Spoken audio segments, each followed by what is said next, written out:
The Nightingale and the Rose by Oscar Wilde. She said that she would dance with me if I brought her red roses, cried the young student. But in all my garden there is no red rose. From her nest in the home oak tree, the nightingale heard him, and she looked out through the leaves and wondered. No red rose in all my garden, he cried, and his beautiful eyes filled with tears. Off on what little things does happiness depend? I have read all that the wise men have written, and all the secrets of philosophy are mine. Yet for want of a red rose is my life made wretched. Here at last is a true lover, said the nightingale. Night after night I have sung of him, though I knew him not. Night after night have I told his story to the stars. And now I see him. His hair is dark as the hyacinth blossom, and his lips are red as the rose of his desire. But passion has made his face like pale ivory, and sorrow has set her seal upon his brow. The prince gives a ball tomorrow night, murmured the young student, and my love will be of the company. If I bring her a red rose, she will dance with me till dawn. If I bring her a red rose, I shall hold her in my arms, and she will lean her head upon my shoulder, and her hand will be clasped in mine. But there is no red rose in my garden, so I shall sit lonely, and she will pass me by. She will have no heed of me, and my heart will break. Here indeed is the true lover, said the nightingale. What I sing of, he suffers. What is joy to me, to him is pain. Surely love is a wonderful thing. It is more precious than emeralds, and dearer than fine opals. Pearls and pomegranates cannot buy it, nor is it set forth in the marketplace. It may not be purchased of the merchants, nor can it be weighed out in the balance for gold. The musicians will sit in their gallery, said the young student, and play upon their stringed instruments. And my love will dance to the sound of the harp and the violin. She will dance so lightly that her feet will not touch the floor, and the courtiers in their gay dresses will throng around her. But with me she will not dance, for I have no red rose to give her. And he flung himself down on the grass, and buried his face in his hands, and wept. Why is he weeping? Asked a little green lizard, as he ran past him with his tail in the air. Why indeed, said a butterfly, who was fluttering about after a sunbeam. Why indeed, whispered a daisy to his neighbour, in a soft, low voice. He is weeping for a red rose, said the nightingale. For a red rose? They cried. How very ridiculous! And the little lizard, who was something of a cynic, laughed outright. But the nightingale understood the secret of the student's sorrow, and she sat silent in the oak tree, and thought about the mystery of love.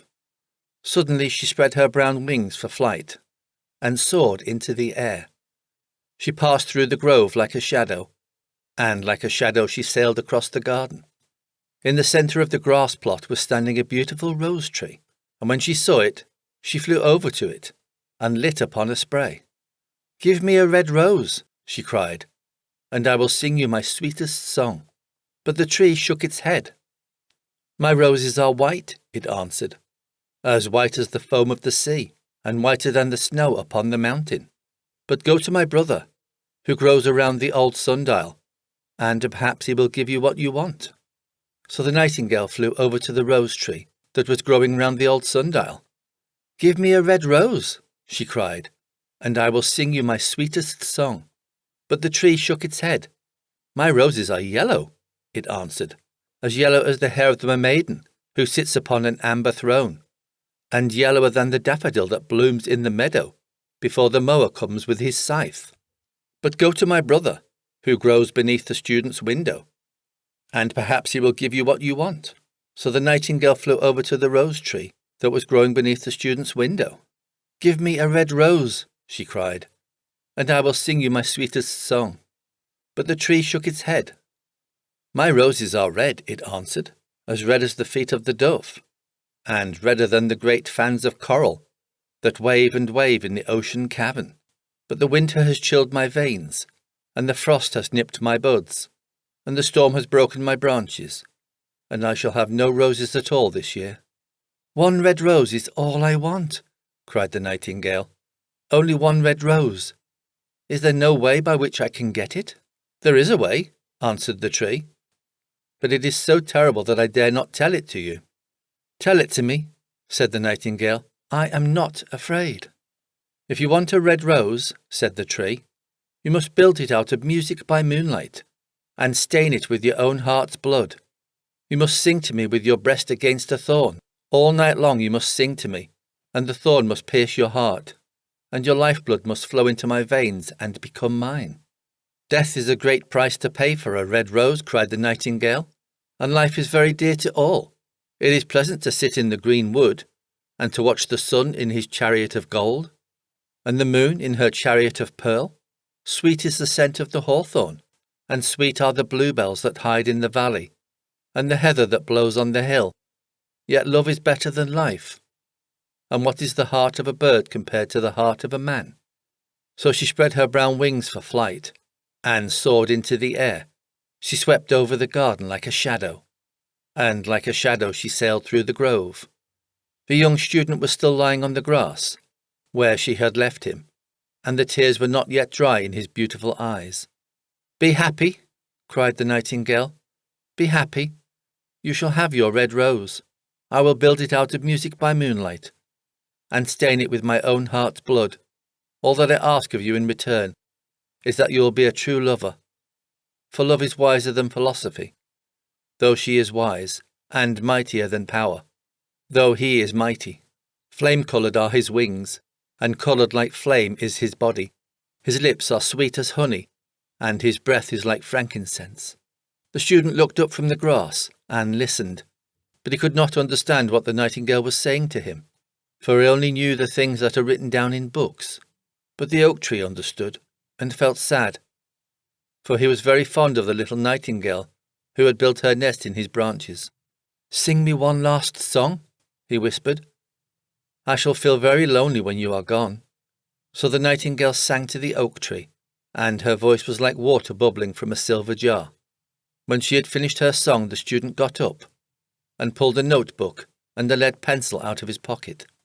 "She has form," he said to himself as he walked away through the grove, "that cannot be denied to her. But has she got feeling?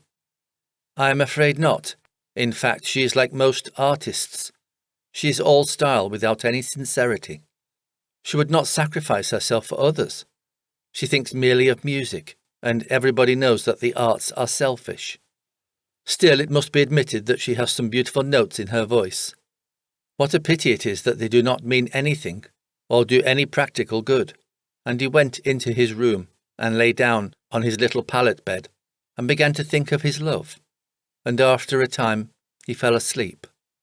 And when the moon shone in the heavens, the nightingale flew to the rose tree, and set her breast against the thorn. All night long she sang with her breast against the thorn, and the cold crystal moon leaned down and listened. All night long she sang, and the thorn went deeper and deeper into her breast, and her lifeblood ebbed away from her. She sang first of the birth of love in the heart of a boy and a girl, and on the topmost spray of the rose tree there blossomed a marvellous rose. Petal followed petal, a song followed song. Pale was it, at first, as the mist that hangs over the river, pale as the feet of the morning, and silver as the wings of the dawn, as the shadow of a rose in a mirror of silver, as the shadow of a rose in a water pool. So was the rose that blossomed on the topmost spray of the tree. But the tree cried to the nightingale to press closer against the thorn. "Press closer, little nightingale," cried the tree, "or the day will come before the rose is finished." So the nightingale pressed closer against the thorn, and louder grew her song, for she sang of the birth of passion in the soul of a man and a maid. And a delicate flush of pink came into the leaves of the rose, like the flush in the face of the bridegroom when he kisses the lips of the bride. But the thorn had not yet reached her heart, so the rose's heart remained white, for only a nightingale's heart blood can crimson the heart of a rose. And the tree cried to the nightingale to press closer against the thorn.